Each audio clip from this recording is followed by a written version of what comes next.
Greetings from Mob World. What is up, YouTube? We back here another reaction, and today we got some Mr. Nightmare 4 terrifying true night drive horror stories. Without further ado, like, comment, subscribe, and let's get right into it. Gang, gang.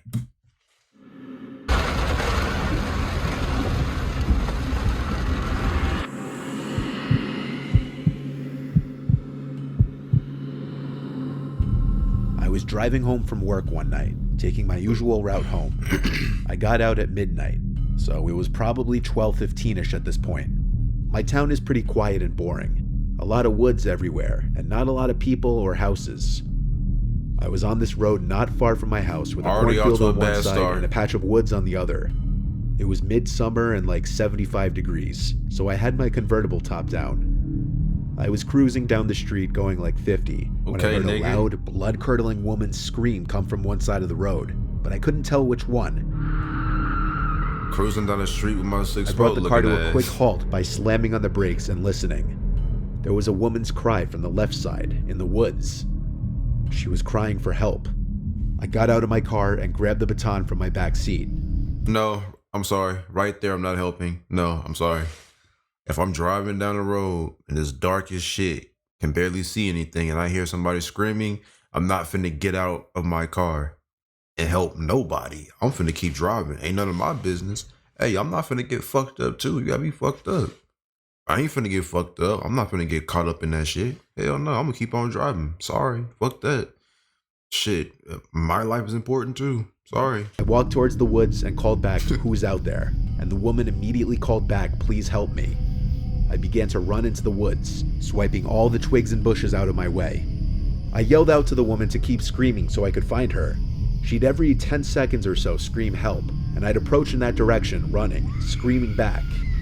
But pretty soon, I started to realize no matter how far into the woods I went, the woman's yells didn't seem to get any closer or louder. Now you finna get lost in the woods. They were always the same distance, even though I was booking it straight in the direction of the screams. I screamed out, tell me where you are, and about 5 seconds later, the woman once again screamed out help. I stopped in my tracks now. I didn't like this. It's probably a trap. I started to feel like I was walking into some kind of trap. Yeah. I turned around and started running back in the direction I came. I ran and ran until I could see the flashing headlights of my car on the side of the road beyond the trees. The whole way back, I still heard the woman's screams, but they were still the same distance no matter how much closer to my car I got, as if she were following me back. Was I being stalked? I got in my car and just drove out of there, completely freaked out. I called 911 to report it to the authorities in case they'd want to investigate it. I wasn't sticking around there though, I was tired. After telling a few friends and family about the strange encounter, I was ready to move on with my life. But a week later, I saw something on the news that made me sick to my stomach. The dead body of a 30-something-year-old woman was found in the woods by a man hiking with his dog. Oddly, there were no signs of foul play. The location that the body was reported to have been found was the same general area where I heard the screams. While that patch of woods is very big, I can't help but feel that I mean, I will say this. At least he tried to save the girl. At least he tried. You know, me, I wouldn't even have gotten out my car. I just would have kept driving. But people do different shit. You know, some people will help. Some people will just drive off. But at least he tried. And it is what it is, bro. It ain't nothing you can do at that point, bro. Huge coincidence. At least the nigga tried.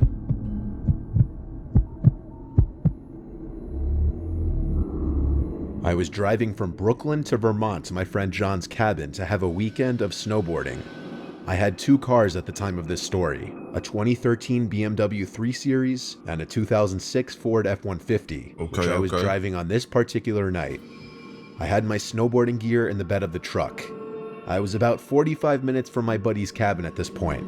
It was late, like 10 p.m. It was pitch black on these roads and it was snowing. There were like no other cars on the road up there besides me at that hour. That's terrible. I had just gotten my truck back from the mechanic a few weeks ago. Oh my God, this nigga is driving on a snowy road, can barely see in the dark with a fucking truck. What could possibly go wrong? What could possibly go wrong, my nigga? He had problems with that truck, and that night was no exception. At perhaps the worst possible time, on the quietest, darkest road, suddenly my engine starts to completely overheat into the red zone. Oh my I god. slow down and pull onto the side, and I wait for it to cool down again. Then I slowly got back on the road, but even at a slow speed the needle went back up to the red, and the engine was overheating again. I had to pull over and turn off the truck. I went under the hood to try and diagnose the problem. Your truck is I couldn't ass. in the dark and the snow. I had to call John. On this road, the reception for T-Mobile was non-existent. I couldn't even call for help. In the moment, I felt screwed. I went into the truck to turn it on again and at least wait in the heat of the truck as it idled. It didn't seem to overheat while idling.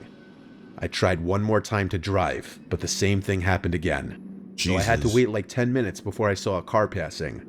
I had my hazards on, and I opened the door and waved my arms. The passing car stopped. It was some little Toyota.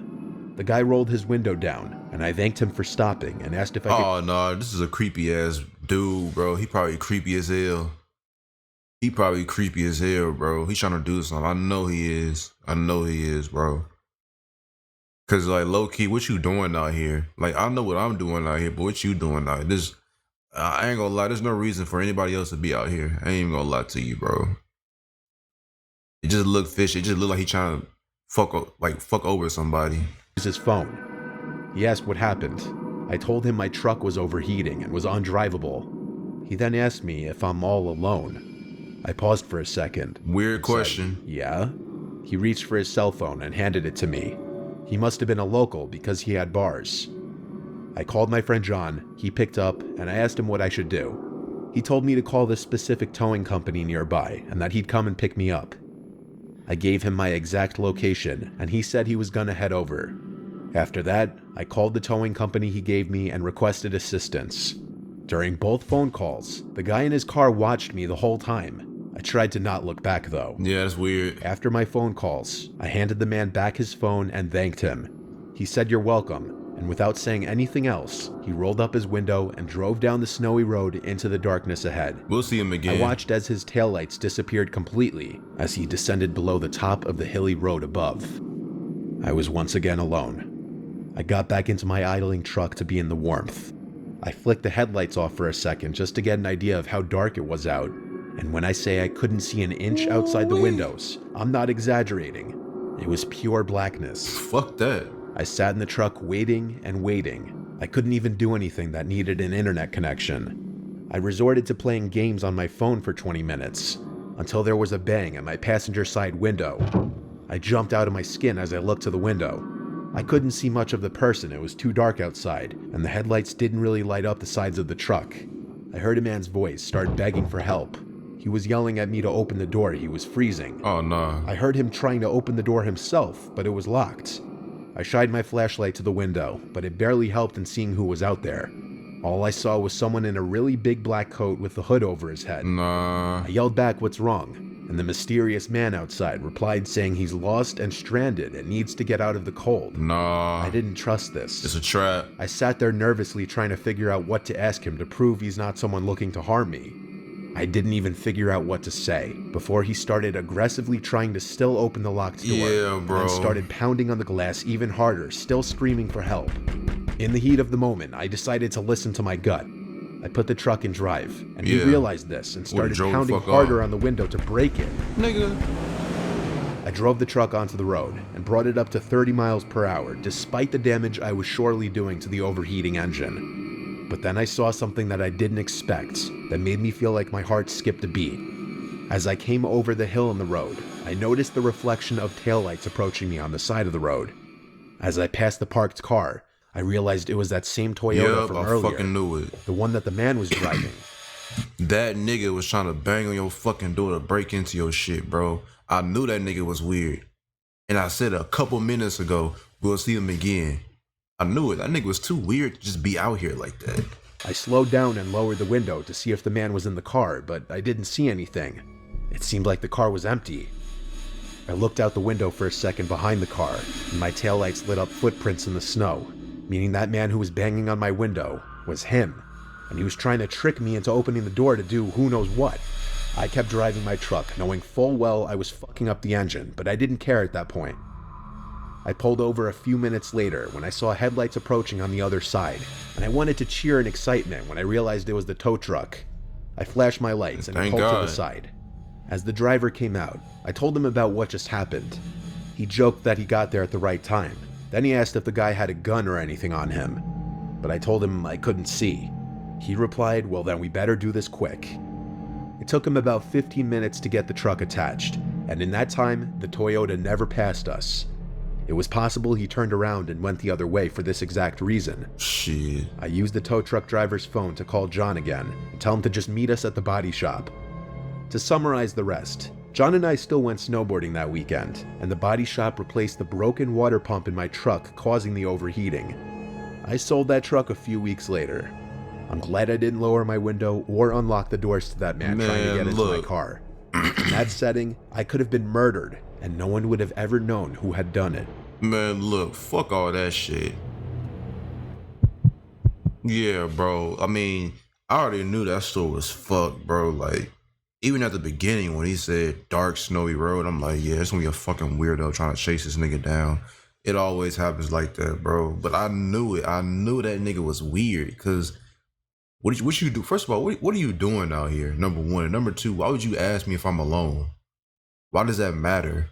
And then he drove off, and I'm like, yeah, we gonna see him again. And then the nigga tried to break into his truck and shit, banging on the door and shit. I'm like, bro, what the fuck? Your ass would have got shot, nigga. I ain't gonna lie. I would have ran your ass over. Fuck all that. Hell nah. I had my first girlfriend at 17. I lived with my mom at the time because my parents got a divorce when I was 11. One day, I asked my girlfriend on a date, and she was down. We both had jobs. I worked at a local grocery store, and she worked at a Starbucks. We both worked the day shifts, and we were also in our senior year of high school. The reason why I asked her on a date that day was because it was a Friday, and we barely had any homework.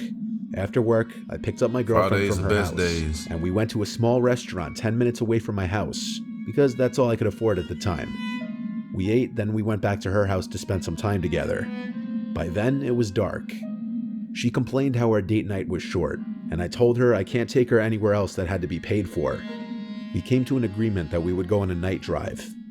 We drove in town, then we drove on some empty road in the woods. Eventually the pavement ended and we were on a dirt road. I had to pee really bad. I told my girlfriend, and she had to pee as well.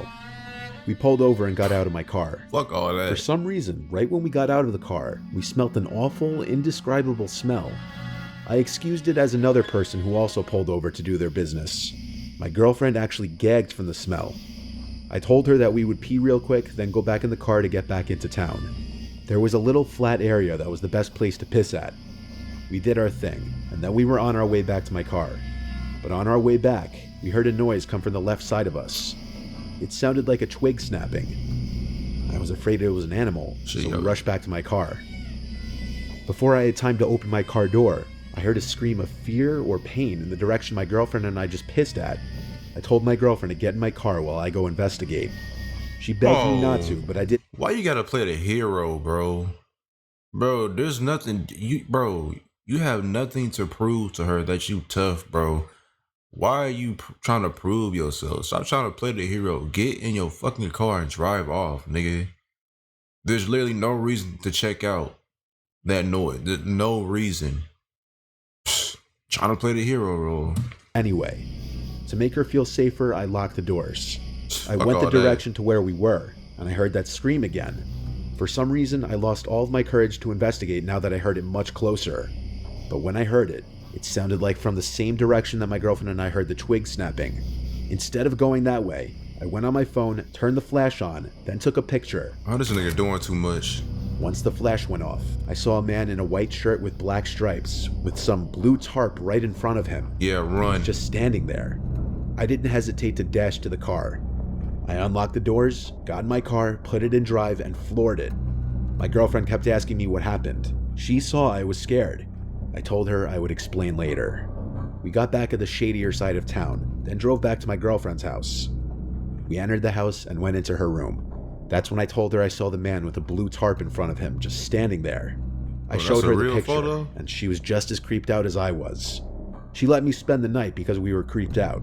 and it was a Friday, and we also had no work or school the next day. Fuck. That was by far the scariest moment of my life. Yeah, that nigga weird. We aren't in a relationship anymore. I'm 23, she's 22, but we remain as best friends. Yeah, that nigga weird, bro. But look, fellas, if you with your girl, right, and let's just say y'all in the woods, let's just say that, bro, or y'all somewhere secluded, don't know why, but if y'all somewhere secluded and you hear a strange noise in the woods, don't check it out. Don't be no fucking hero. You get nothing out of being a fucking hero. You really don't, bro. You ain't gotta prove nothing, bro.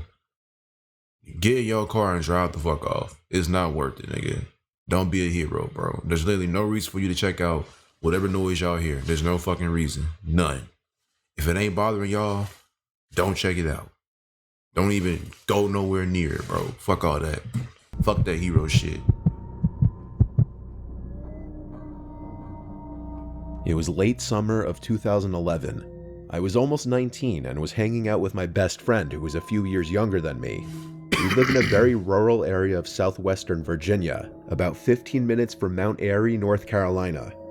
Around here, pretty much everything closes by 10 p.m., so you have to find your own ways to pass the time. But that was never a problem for us, as we could always find a way to have fun. The night started out harmless enough. First to the mall, then cruising the streets looking for girls, things any teen guys would be up to. When that proved to be unsuccessful, we just decided to go bowling until they closed. We then went to Main Street a little before midnight, just to walk some of the back alleys, acting like the edgy badasses we thought we were. But we never felt like we were in any danger, as there isn't much violent crime in the area. After we'd walked all the streets, we got bored with this and decided to grab a bite from Waffle House, as this was pretty much the only late-night dining option at the time. After we ate and made a quick stop at Walmart, we still weren't ready to go home, so we set out driving around some of the backcountry roads. This was nothing new to us. As I said, around here you have to make your own fun, and late-night drives were always our thing. The stretch of road we were now on, I had only driven maybe once before during the day, though it wasn't far from where either of us lived. We just had no reason of going down it. While still in Carolina, the road is paved, but within a mile, it enters back into Virginia and turns into dirt. Like most of the dirt roads around here, the county doesn't really— Bro, I'm sorry. Dirt roads are just so fucking, like, eerie. Dirt roads, like, I don't like dirt roads. They're creepy as hell. Because, like, in every horror movie, damn near every horror movie, there's a fucking dirt road that leads to death. Just death, bro. Fuck a dirt road. I think dirt roads are sketchy anyway, I ain't gonna lie. give this one much attention since it's so far out of the way. Texas And there are Chainsaw very really few made me houses scared on of it. dirt roads. Since the road often washes out in the heavy rains, you have to drive much slower, and being as unfamiliar with it as we were now traveling at a crawl. While we were both more cautious now, it still just seemed as any other road we would drive. Now at this time of night, the roads are essentially empty around here, and with only a handful of houses on this road, we were certain we wouldn't run into any other traffic. The road is mainly all wooded and sits at the bottom of a small mountain. At night, it's easy to overlook any of the houses on it. We probably would have missed them all, if not for out of the corner of our eye, we noticed a light burning. We both looked and noticed a man standing under his porch light. We couldn't make out any features of the man, but we could tell he was watching us, Man, fuck all standing that. completely motionless, with the exception of his head following us. While we were both now on edge, we tried not to think much of it. We figured it was just someone stepping out for a cigarette, but it's just his demeanor that was so uncomforting to us. While nothing came from that man watching us, this was only the beginning. We gradually picked up our speed as we were becoming a little more unnerved the more we talked about it. Within just a few minutes, though, we came to the end of the road, and we were back on the hardtop, a road that I was much more familiar with, That and that I nigga drove followed about y'all. once a week. We turned right, and we were feeling much better as we could pick up our speed and leave the thoughts of that man behind us. We enjoyed the sights from this road as it travels atop a small mountain ridge, offering beautiful views of the town below. After a couple miles, we had reached the end of this road and made another right to make our way back to my house. This road is a little more wooded than the one we had just turned from, but I was even more familiar with this road, as I drove or ridden it literally thousands of times before. As we're making our way back toward the main highway, we saw something up ahead in the distant reaches of my headlights. Deer are horrendous around here, so we figured that's all it was and slowed down. Shit, nah, We began to nigga. notice it was much whiter than the brown fur of a deer. Nah, But bro. we're both used to seeing the occasional albino, so still assumed that's all it was.